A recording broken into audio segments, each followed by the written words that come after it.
साथियों, मैं 2008 में ग्वालियर से शिक्षा पूरी करके माधोगढ़ आया और मैं एक्टिव हुआ और मैंने पहला चुनाव श्री सुदामा दीक्षित जी जो कि ब्लॉक प्रमुख उस समय बने उनके साथ रहकर किया। उनके साथ ही मैंने अपनी राजनीतिक सफ़र की शुरुआत की। इसके बाद 2012 में मैं इलेक्शन छात्र संघ का लड़ने के लिए तैयार हुआ था, लेकिन किसी कारणवश वो इलेक्शन नहीं हुआ। उसके बाद लगातार संघर्ष चालू रहा, चक्का जाम, धरना, लगातार जो एक सामाजिक व्यक्ति की जिम्मेदारी होती वो मैंने किया, चाहे किसानों के लिए कोई बात हो या किसानों को लेकर कोई आंदोलन होना हो। इसके बाद एक राजपूताना क्लब नामक संगठन की हम लोगों ने स्थापना की। हम लोग मीन्स हमारे क्षेत्र के मेरे साथियों ने, मेरे युवा भाइयों ने मिलकर इस संगठन का निर्माण किया और निर्माण के साथ साथ कम समय में इतनी ऊंचाइयों तक एक संगठन पहुंच गया कि धीरे धीरे पूरे से जिले में इसका विस्तार हो गया। लगभग 13,000 सक्रिय सदस्य में जोड़ लिए गए। लगातार चाहे रैलियां होना हो, चाहे बाइक रैली हो, चाहे कार रैली हो, अपार जन समर्थन लोगों का, भाइयों का क्षेत्र से मिलता रहा। रैलियां इतनी बड़ी बड़ी संख्या में होने लगी। महाराणा प्रताप जी की जयंती की शुरुआत मनाना उसी वर्ष से प्रारंभ हुई और आप देखिए किस प्रकार से लोगों का हुजूम उमड़ पड़ता था जब महाराणा प्रताप जयंती की रैली होती थी। तो ये सब था सक्रियता की वजह से। ये फोटो आप देख रहे होंगे, इसमें हमारे समाज के सभी प्रतिष्ठित व्यक्ति इस कार पर सवार थे। ये एक रैली की दौरान ही थी, महाराणा प्रताप जयंती की रैली थी। लगातार चाहे कार्यकर्ता सम्मेलन के माध्यम से हो, चाहे कोई जनसभा हो सामाजिक, तो सभी ने बहुत ही बढ़ चढ़कर इसमें हिस्सा लिया। खासकर हमारे युवा साथियों ने मेरा बहुत बहुत सहयोग किया और उन्हीं की सहयोग की वजह से आज जो कुछ है मेरी पहचान। इसके बाद वर्ष 2013 में एक हम लोगों ने कार्यक्रम का शुभारंभ किया था, मैराथन दौड़ का।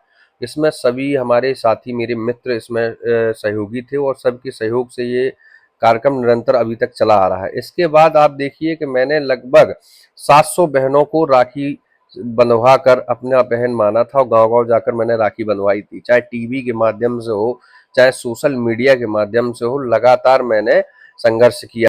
2 जुलाई के आसपास 2016 में एक कार्यक्रम में कुछ लोगों ने, कुछ असामाजिक लोगों ने हिंदू देवी देवताओं को गाली देने का कार्य किया खुले मंच से। उसका विरोध बहुत तेज हुआ। हमारे क्षेत्र की जनता, हमारे क्षेत्र के प्रत्येक हिंदू ने सड़कों पर उतरकर उसका विरोध किया। पुलिस ने पूरी माधोगढ़ को छावनी बना दिया था, चारों तरफ से चक्का जाम हो गया था। लगातार मुकदमों पर मुकदमे एक दूसरे के ऊपर लिखवाए जा रहे थे, हो रहे थे और क्षेत्र की जनता बिल्कुल पहाड़ बनकर माधोगढ़ में टिकी रही। और हमारे बीच में कई ऐसे राजनेता भी उपस्थित रहे भारतीय जनता पार्टी के, जो उस समय के संघर्ष के गवाह है। पुलिस ने काफी प्रयास किया और इस प्रयास के बावजूद भी कई मुकदमे लिखे गए, लेकिन लगातार संघर्ष जारी रहा। चाहे मध्य प्रदेश ग्वालियर हो, सभी जगह राजपूताना क्लब का विस्तार धीरे धीरे होता गया। सभी लोग उससे जुड़ते गए और जुड़ने के साथ साथ मुझे एक पहचान मिलती गई। वो सामाजिक दृष्टि से सबसे अच्छी पहचान वही है। समाज के व्यक्तियों ने मेरा हमेशा शुरू से सपोर्ट किया। इसके बाद एक बैठक होती है माधोगढ़ में। बैठक में मेरे युवा साथियों द्वारा निर्णय लिया जाता है कि इनको निर्दलीय विधानसभा का चुनाव लड़ाया जाए। हालांकि मुझे बहुत ही कम वोट मिले थे, लेकिन वो संघर्ष का दौर था। मेरे युवा साथी, मेरे मित्र सभी मेरे साथ रहे और पूरी ताकत से वो चुनाव हुआ।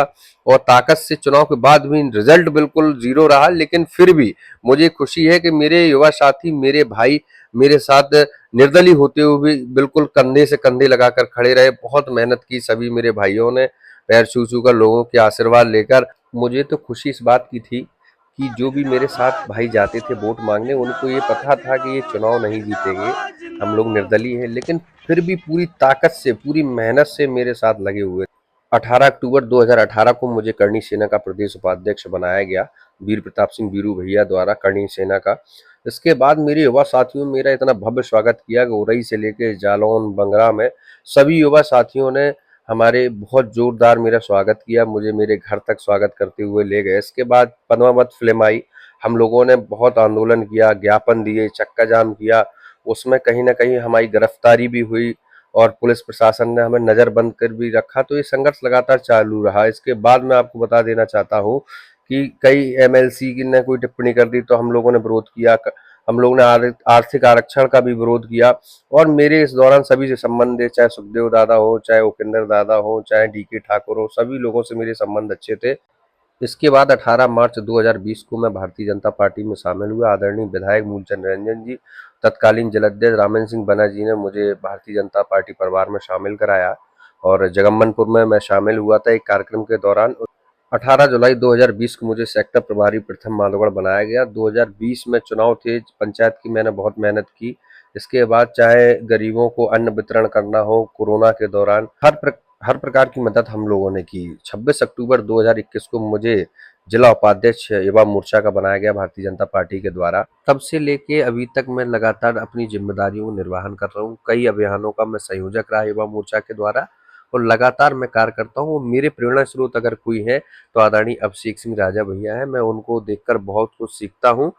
वो हमेशा हम जैसे युवाओं को आगे लाने का कार्य करते हैं। आपको बारंबार प्रणाम। नमस्कार।